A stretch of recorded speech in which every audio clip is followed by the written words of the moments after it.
అందరికీ నమస్కారం అండి. ఇవాళ చెప్పబోయే కథ పేరు ద్వంద్వనీతి. ఈ కథని రచించిన వారు తిరుమల శ్రీ గారు. ఇక కథలోకి వెళ్ళిపోతే, ఆఫీసులో బిజీగా ఉన్న సమయంలో సెల్ ఫోన్ మ్రోగటంతో విసుగ్గా స్క్రీన్ వంక చూశాను. అక్కయ్య కాల్. ఓ క్షణం గుండె గతుక్కుమంది. ఆ వేళప్పుడు తాను ఎందుకు చేసిందో అర్థమైపోయింది నాకు. హలో అక్క, ఎలా ఉన్నావు అడిగాను ఎప్పటిలాగే. మేము ఎలా ఉంటే నీకేంలే, నిష్ఠూరంగా అంది అక్కయ్య. ఏమైందక్కా? తెలిసినా తెలియనట్టే అడిగాను మెల్లగా. అమ్మా నాన్నలను చూడటానికి రమ్య వస్తానంటే మేఘన రావద్దందట. అక్కయ్య స్వరంలో తీవ్రత. అది చెప్పబోతుంటే నా మాట వినిపించుకోలేదు అక్కయ్య. ఇంటి ఆడబడుచు పుట్టింటికి వస్తానంటే రావద్దనటానికి నీ పెళ్ళాం ఎవరు? తీక్షంగా అంది. నీ చేతకానితనమే అందుకు కారణం. మాట్లాడలేదు నేను. నా భార్య మేఘనకు ఆ మధ్య ఒంట్లో బావుండడం లేదు.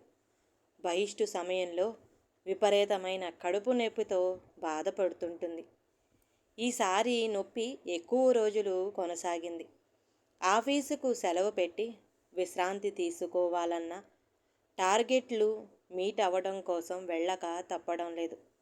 అమ్మకు చక్కెర వ్యాధి, నాన్న ఆస్తమారోగి. వారికి శుశ్రూష చెయ్యాలి. ఇంటి పనంతా చేసుకోవాలి. మా 6 ఏళ్ల పాప స్వాతిని చూసుకోవాలి. ఆఫీసు నుండి వచ్చాక పనులన్నీ పూర్తి చేసుకొని సిస్టమ్ ముందు కూర్చున్నదంటే ఆఫీసు పనితో అర్ధరాత్రి దాటిపోతుంటుంది. మర్నాడు మళ్ళీ తెల్లవారకుండానే నిద్ర లేవవలసి ఉంటుంది. ఒంట్లో బాగోలేకపోయినా కడుపు నొప్పితో గిలగిలలాడుతున్న ఏ పని తప్పదు. పనిపిల్ల ఇల్లు తుడిచి అంట్లు తోమి వెళ్ళిపోతుందంతే. నా చెల్లెలు రమ్య చెన్నైలో ఉంటుంది. 2 చిన్నపిల్లలు దానికి. చదువుకున్న ఉద్యోగం చేయటం ఇష్టం లేనందున గృహిణిగానే మిగిలిపోయింది. భర్తకు టెలికాంలో పని. వయసైపోయిన అత్తమామలు, డిగ్రీ చదువుతున్న ఓ మరిదిగారు, దాని కుటుంబం. రమ్య చిన్నప్పటి నుంచి పని దొంగే. అమ్మా నాన్నల అతి గారాబంలో పెంకెగా తయారయ్యింది. అత్తమామలతో గిల్లిగజ్జాలు పెట్టుకుని పిల్లలని తీసుకొని పుట్టింటికి వచ్చేస్తుంటుంది. వారం 10 రోజులు ఉండి వెళుతుంది. ప్రస్తుతం మేఘన ఉన్న పరిస్థితిలో రమ్య వస్తే ఒత్తిడి మరింత పెరుగుతుంది. తనకు జరగవలసిన సదుపాయాలలో ఏమాత్రం లోటు జరిగినా తనను సరిగ్గా చూడడం లేదని నెపం వేస్తుంది. అమ్మా నాన్నలకు, అక్కయ్యకు ఫిర్యాదు చేస్తుంది. అందుకే రమ్య వస్తున్నానని ఫోన్ చేస్తే తనకు ఒంట్లో బాగోలేదని, కుదుటపడ్డాక ఫోన్ చేస్తానని, అప్పుడు రావచ్చునని చెప్పింది మేఘన. అక్కయ్య పెద్దదై ఉండి పరిస్థితిని అర్థం చేసుకోకుండా దానికి వక్రభాష్యం చెబుతుంది.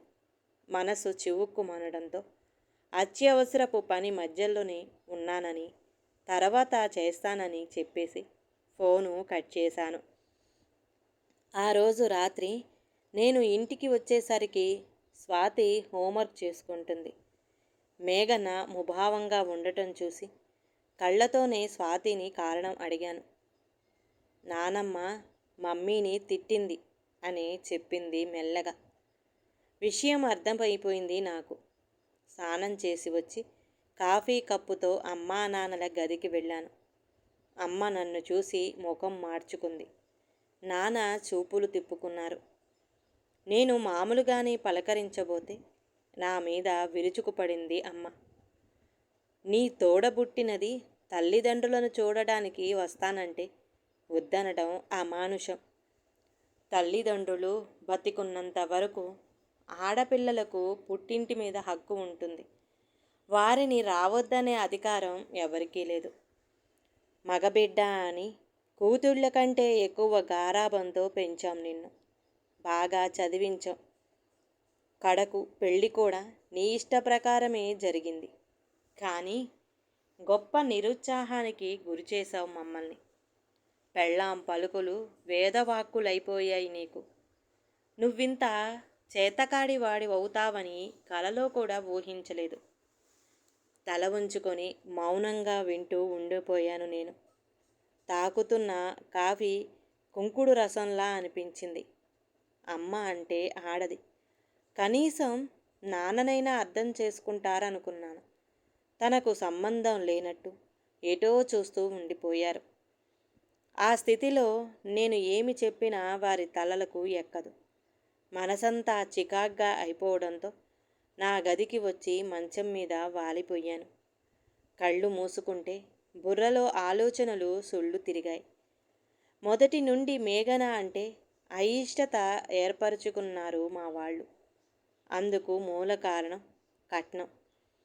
పెళ్లి చూపులలో తొలి చూపులోనే ఒకరికి ఒకరి నచ్చేశాం మేము. అయితే తండ్రి ఇవ్వాలనుకున్న కట్నం ఇవ్వడానికి మేఘన ఒప్పుకోలేదు. తనకు చదువు ఉంది, రూపం ఉంది, డబ్బిచ్చి వరుణ్ణి కొనుక్కోవలసిన అగత్యం లేదంది. నేను కూడా కట్నం తీసుకోవడానికి వ్యతిరేకిని. ఇంటి దగ్గర బయలుదేరినప్పుడే హెచ్చరించాను మా వాళ్లను. పెళ్లి పేరుతో నేను అమ్ముడు పోదలుచుకోలేదని.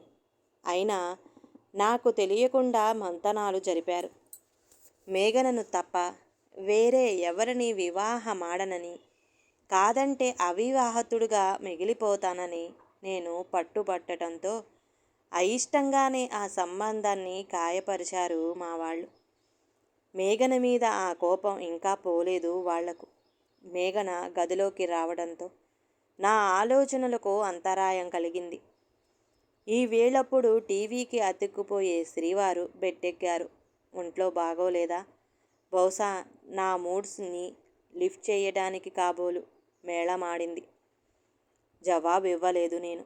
గదిలో నుంచి ఏదో తీసుకుని వెళ్ళిపోయింది. నా ఆలోచనలు మళ్ళీ ముసురుకున్నాయి. మేఘన ఉద్యోగం చేయడం అమ్మకి ఇష్టం లేదు. చేస్తున్న ఉద్యోగాన్ని వదిలేయమన్నారు. మేఘన ఒప్పుకోలేదు. చదివిన చదువును సార్థకం చేసుకోవడమే కాక అంతో ఇంతో సమాజానికి ఉపయోగపడాలనేది తన వాదన. అక్కయ్య కూడా ఉద్యోగం చేస్తుంది కదా అని నేను అనడంతో పెళ్ళాన్ని సమర్థిస్తున్నానంటూ నా పైన విరుచుకుపడింది అమ్మ. ఆ తర్వాత కోడలు జీతం తెచ్చి తమ చేతిలో పొయ్యడం లేదన్న ఆరోపణ. ఆ విషయంలో నేను కలుగ చేసుకోలేదని, నేను చేతకాని వాణ్ణి అంది అమ్మ. మేఘన జీతం ఇంట్లో ఇవ్వకపోయినా ఇంటి ఖర్చులను నాతో పంచుకోవడమే కాక కుటుంబపు ముఖ్యావసరాలకు అడగకుండానే ఆదుకుంటుంది. నాది నీది అన్న భేదం లేదు మా మధ్య. అత్తమామల కోసం, ఆడపడుచుల కోసం ఇష్టపూర్వకంగా ఖర్చు చేయడంలో ముందు ఉంటుంది. అత్తమామల పట్ల కానీ ఆడపడుచుల పట్ల కానీ వివక్షత చూపదు. అయినా కోడలంటే అమ్మకు మంట. రమ్య మాటికి చీటికి పుట్టింటికి పరిగెత్తుకు వస్తే పర్వాలేదు, కానీ మేఘన ఎప్పుడైనా పుట్టింటికి వెళ్ళి రావాలన్నా అమ్మా నాన్నల అనుమతి తీసుకోవలసింది. బహుశా తమకు నచ్చని వారిలో చెడునే తప్ప మంచిని గుర్తించలేకపోవడం కొందరి బలహీనతనేమో. తన కూతుళ్లకు ఉన్న క్రమశిక్షణ కోడలికి లేదంటూ అమ్మ పొడుస్తుంటే నాకు నవ్వు వస్తుంటుంది. ఎందుకంటే అత్తమామలకు సపర్లీ చేయడం తన వల్ల కాదంటూ కాపురానికి వెళ్ళిన 6 నెలలకే వారిని ఓల్డేజ్ హోమ్కి తరిమేసింది అక్కయ్య. అత్తింటి తరపు బంధువులంటే ఎలర్జీ తనకు. ఇక రమ్య సంగతికి వస్తే అత్తమామల పొడ అస్సలు కిట్టనివ్వదు. బావతో వారిపైన చాడీలు చూపుతుంది. వాళ్ళు మెతక మనుషులు కావడంతో తన ఆటలు సాగుతున్నాయి. నాకు అమెరికాలోని ఓ ప్రముఖ ఐటీ కంపెనీలో మంచి ఆఫర్ వచ్చినప్పుడు వెళ్ళాలని నేను ఉబలాట పడుతుంటే మేఘన నాతో అన్న మాటలు ఇంకా గుర్తున్నాయి నాకు. అంత మంచి ఆఫర్ రావడం మీ ప్రతిభకు గుర్తింపేనని ఒప్పుకుంటాను నేను. అక్కడ సంపాదించే డాలర్లతో మన బ్రతుకులు ఎన్నో రెట్లు మెరుగ్గా ఉంటాయన్నది వాస్తవమే. కానీ పిల్లల అభ్యుదయం కోసం జీవితమంతా శ్రమించి అలసి సొలసిన తల్లిదండ్రులను గాలికి వదిలేసి వెళ్ళిపోవడం స్వార్థం తప్ప మరేమీ కాదు. అత్తయ్య మామయ్యలకు మీరు ఒక్కరే కొడుకు. ఈ వయసులో వాళ్ళు కొడుకు అనే గొడుగు కింద ప్రశాంతంగా సేదదీరాలనుకుంటారు. ఇప్పుడు వారి మానానికి వారిని వదిలేసి మనం వెళ్ళిపోతే ఒంటరి వాళ్ళైపోతారు. వాళ్ళను మనతో తీసుకువెళదాం అన్నాను నేను. ఇచ్చటి వాతావరణానికి భిన్నమైన అచ్చటి యాంత్రిక జీవితంలో వారు ఇమడలేరండి. ఇక్కడ ఉంటే అప్పుడప్పుడైనా కూతుళ్లను చూసుకోగలుగుతారు వాళ్ళు. ఆడపిల్లలకు పుట్టింటికి వచ్చి వెళ్ళే అవకాశం ఉంటుంది అంది. అంత చక్కటి ఆఫర్ని వదులుకోవడం నాకిష్టం లేదు. పోనీ ఇక్కడే అన్ని సౌకర్యాలు ఉన్న మంచి ఓల్డేజ్ హోమ్ చూసి అందులో చేర్పించుదాం. కోరినప్పుడల్లా అక్కయ్య చెల్లి వెళ్ళి చూసి వస్తుంటారు అన్నాను నేను. నవ్వింది మేఘన. పెద్దలు అనే వృక్షంలోని కొమ్మలమండి మనం. వృక్షానికి అంటిపెట్టుకుని ఉన్నంత వరకే మన ఉనికి గుర్తింపును. ప్లీజ్ ఆలోచించండి అంది. ఆ విధంగా నా అమెరికా కలలను చంపుకోవడం జరిగింది నేను. అలాంటి కోడల్ని మా వాళ్ళు అర్థం చేసుకోకుండా ఆడిపోసుకుంటుంటే బాధగా ఉంటుంది నాకు. ఓ రోజున చెప్పా పెట్టకుండా పిల్లల్ని తీసుకొని పెట్టేబేడా పట్టుకుని వచ్చేసింది రమ్య. ఇక నేను ఆ ఇంటికి వెళ్ళను అని ప్రకటించింది జనాతికంగా. మేఘన నేను తెల్లబోయి చూస్తుంటే ఏం జరిగిందే తల్లి, ఆ మనుషులు నిన్నేం చెయ్యలేదుగా అంటూ చెల్లిని అక్కున చేర్చుకుంది అమ్మ ఏడుపు స్వరంతో. రమ్య బోరుమంది. ఆ ముసలాళ్లకు చాకిరీ చేయడం నా వల్ల కాదు. ఆ మాటే అంటే నన్ను ఇంట్లోంచి వెళ్ళిపోమన్నాడు మీ అల్లుడు అంది వెక్కిళ్ళ మధ్య. వాళ్ళు కాటికి పోయాకే నిన్ను మళ్ళీ కాపురానికి వెళ్ళేది. అయ్యో అయ్యో ఇదేం విడ్డూరమే తల్లి. రేపో మాపో పోయే వాళ్ళ కోసం కట్టుకున్న పెళ్ళాన్ని కాదంటాడా? అగ్నికి ఆజ్యం జోడించింది అమ్మ. నాన్న అయోమయంగా చూస్తూ ఉండిపోయారు. మేఘన నేను ముఖాలు చూసుకున్నా. రమ్య వచ్చి 2 వారాలు అయిపోయింది. రమ్య భర్త శేఖర్ ఒక్కసారి ఫోన్ చేయలేదు. అంతకు మునుపు పిల్లల కోసమైనా రోజుకోసారి ఫోన్ చేసేవాడు. ఏదో ఎప్పుడూ ఉండే కీచులాటే కదా, అదే సర్దుకుపోతుందనుకున్నాం మేము. కానీ రోజులు గడుస్తున్నా రమ్య తీరులో మార్పు గోచరించడం లేదు. అమ్మ దగ్గర కూర్చుని నిత్యము అత్తమామల్ని ఆడిపోసుకోవడమే కృత్యంగా చేసుకుంది. అమ్మ తనకు వత్తాసు పలుకుతున్నంత వరకు అది అంతే. ఓసారి ఆడపడుచుకు నచ్చజెప్పటానికి ప్రయత్నించింది మేఘన. కుటుంబం అన్నాక విభేదాలు గొడవలు ఉండటం సహజమే రమ్య. పెద్దవాళ్లతో పొరపచ్చాలు వచ్చినప్పుడు పిల్లలం మనమే సర్దుకుపోవాలి. సంయమనం పాటించాలి. 2 చేతులు కలిస్తేనే కదా చప్పట్లు వచ్చేది. ఆ మాత్రానికి తెగతింపులు చేసుకోవడం పాడికాదు. పైగా పెద్దవాళ్ల తగువుల మధ్య ఎక్కువగా నష్టపోయేది పిల్లలే. అవి వారి మీద ఎలాంటి ప్రభావం చూపుతాయో ఆలోచించు. అవసరమైతే మీ అన్నయ్య నీతో వచ్చి శేఖర్ అన్నయ్యతో మాట్లాడతారు. కడుపు నిండినమ్మ ఎన్ని కబుర్లైనా చెబుతుందని, అత్తమామలు మెత్తని వాళ్ళైతే ఎన్ని నీతులైనా చెప్పొచ్చును. నేను నా పిల్లలు మీకు భారం అనుకుంటే చెప్పు అంది రమ్య పెడసరంగా. చేసుకున్నవాడు చేతకాని వాడైతే అందరికీ లోకువినే తల్లి అంది అమ్మ. నవ్వు వచ్చింది నాకు.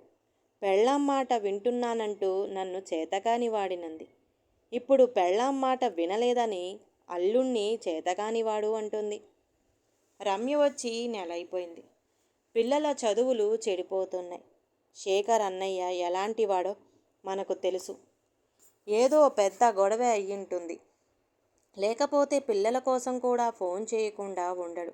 ఏం జరిగిందో కనుక్కుంటే మంచిదేమో అంది మేఘన నాతో ఓ రోజున. వాళ్ళ కుటుంబ కలహాలలో మనం తలదూర్చినట్టు అవుతుందేమో సంశయం వెళ్ళబుచ్చాను. పర్వాలేదు, విషయం తెలిస్తే మనం సర్దుబాటు చేయడానికి అవకాశం ఉంటుంది. మన పిల్ల కాపురం నిలబెట్టవలసిన బాధ్యత మనదే కదా అంది. శేఖర్కి ఫోన్ చేశాను నేను. అతను చెప్పిందంతా ఆలకించాక ఏం జవాబు చెప్పాలో తెలియలేదు నాకు. విషయం విని మేఘన కూడా అప్సెట్ అయింది. 2 రోజులుగా అమ్మా నాన్నల అవసరాలను చూసుకోవడంలో జాప్యం జరుగుతుంది. అడగకుండానే వేళకు అన్నీ అమర్చే మేఘన ఇప్పుడు వాళ్ళు నోరు తెరిచి 4 సార్లు అడిగితే కానీ పట్టించుకోవడం లేదు. హఠాత్తుగా ఏం వచ్చిందో మమ్మల్ని పట్టించుకోవడం మానేసింది. నాకు వినపడేలా తిట్టుకుంటుంది అమ్మ. మొగుణ్ణి కొంగుకు కట్టేసుకుందన్న ధైర్యం అయి ఉంటుంది. సన్నాయి నొక్కులు నొక్కింది రమ్య. వారి పలుకులు ఆలకించినట్టుంది. మేఘన నా దగ్గరికి వచ్చి, ఏమండి, ఈ మధ్య నా ఆరోగ్యం బాగుండటం లేదు. ఆఫీసు పని ఒత్తిడి కూడా అధికమైంది. మునపటిలా అత్తయ్యను మామయ్య గారిని సరిగా చూసుకోలేకపోతున్నాను. వాళ్ళని ఓల్డేజ్ హోమ్లో చేర్పిస్తే మంచిది అంది. ఆ, మమ్మల్ని వృద్ధాశ్రమానికి పంపించేయాలనుకుంటున్నావా అంది అమ్మ అదిరిపడి. నాన్న నిర్ఘాంతపోయి చూశారు. అంటే మా అమ్మా నాన్న నీకు భారమైపోయారనేగా? ఒక్క కొడుకు వృద్ధాప్యంలో ఆదుకుంటాడనేగా లక్షలు పోసి చదివించింది. కోపంగా అందుకుంది రమ్య. మేఘన నవ్వింది. అందరి తల్లిదండ్రులు అంతే రమ్య. శేఖర్ అన్నయ్య కూడా తల్లిదండ్రులకు ఒక్కడే కొడుకని మర్చిపోకు అంది. ఏదో అర్థం అవడంతో తల ఉంచుకుంది రమ్య. మాట్లాడకుండా అలా బెల్లం కొట్టిన రాయిలా ఉండిపోతావేమిరా నువ్వు? మమ్మల్ని వదిలించుకోవాలనుకుంటున్నావా? నన్ను నిలదీసింది అమ్మ. నా మనసులోని భావాలను బయటపెట్టడానికి అదే అదుననిపించింది నాకు. ఏం మాట్లాడమంటావమ్మా? రమ్య అత్తామామలు మీలాంటి వాళ్లే కాదా? వాళ్ళు తమ పనులు తామే చేసుకుంటారు. అయినా వాళ్ళంటే పొడకిట్టదు రమ్యకి. కానీ మీ కోడలు అలా కాదు. మీ చేత ఏ పని చెయ్యనివ్వదు. మీ అవసరాలను గమనించి వేళకు అన్నీ సమకూర్చుతుంది. అయినా మనసులో ఏదో పెట్టుకొని తనను సాధిస్తుంటారు మీరు. అక్కయ్య కాపురానికి వెళ్ళగానే అత్తామామలను వృద్ధాశ్రమంలో చేర్పించేసింది. ఇప్పుడు రమ్య తన అత్తామామలను ఇంటి నుండి వెళ్ళగొట్టాలని చూస్తుంది. బావ ఒప్పుకోలేదని గొడవపడి పుట్టింటికి వచ్చేసింది. బావతో ఫోన్లో మాట్లాడాను నేను. అటు కన్నవారిని వదులుకోలేక, ఇటు పెళ్ళాం పిల్లల్ని దూరం చేసుకోలేక అతను ఎంత బాధపడుతున్నారో మీరు ఎరుగుదరా? నాకు తెలియకుండానే నా స్వరం గంభీరమైపోయింది. అమ్మా నాన్న తెల్లబోయి చూస్తే రమ్య నా వంక కోపంగా చూసింది. రమ్య తన అత్తామామలను బయటికి పంపేయాలనుకోవడం న్యాయమే అయితే మేఘన ప్రతిపాదన కూడా ఉచితమే. పెళ్ళాం మాట వింటున్నందుకు నేను చేతకాని వాడినైతే పెళ్ళాం మాటను నిరాకరించిన శేఖర్ చేతకాని వాడు ఎలా అవుతాడో ఆలోచిస్తే మీకే తెలుస్తుంది ఇందులోని ద్వంద్వనీతి. ఆగి మళ్ళీ అన్నాను నేను. రమ్య తెలిసో తెలియకో మూర్ఖంగా ప్రవర్తిస్తే మందలించి దాని కాపురం నిలబెట్టవలసిన బాధ్యత పెద్దవాళ్లమైన మన మీద ఉంది. ఇప్పటికైనా దాని ఆలోచనలు సరైన దారిలో పెడితే అందరికీ మంచి జరుగుతుంది. హఠాత్తుగా అక్కడ భయంకర నిశ్శబ్దం ఆవరించుకుంది.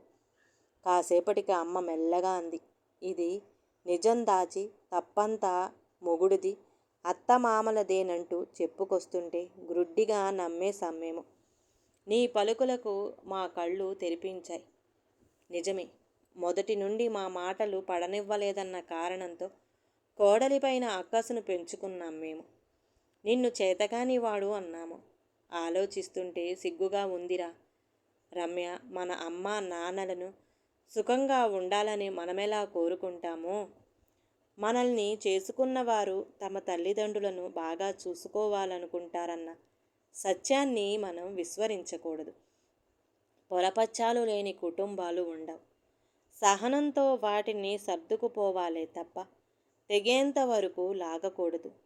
నీ తల్లిదండ్రులను వృద్ధాశ్రమంలో చేర్పిస్తాననగానే నీకు కోపం వచ్చింది. అలాగే శేఖర్కి ఆగ్రహం కలగటంలో తప్పేమిటి? నేను మెత్తగా చివాట్లు పెట్టడంతో రమ్య బోరున ఏడ్చేసింది. నన్ను క్షమించన్నయ్య, అహంకారంతో అంత లోతుగా ఆలోచించలేదు నేను అంటూ. అమ్మ, మన ఆడపిల్లల వైవాహిక జీవితం ఎలా ఉండాలని కోరుకుంటామో కన్నవారిని వదిలి మన ఇంటికి వచ్చిన పరాయి ఇంటి ఆడపిల్లలకు కూడా అలాంటి జీవితాన్ని ఇవ్వాలని ఎందుకు అనుకోము అన్నాను నేను మళ్ళీ. అమ్మ ముఖంలో పశ్చాత్తాపం పొడసూపింది.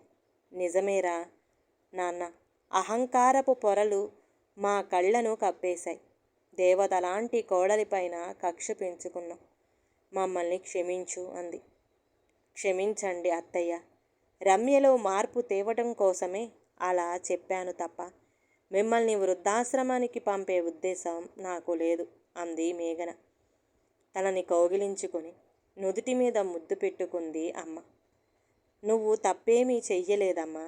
నీ మంచితనాన్ని గుర్తించక మేమే తప్పు చేశామంది. కారు మబ్బులు తొలగిపోయిన శుభవార్తను ఇప్పుడే శేఖర్ బావకు చెప్పి రమ్మంటాను అన్నాను నేను సెల్ ఫోన్ తీస్తూ.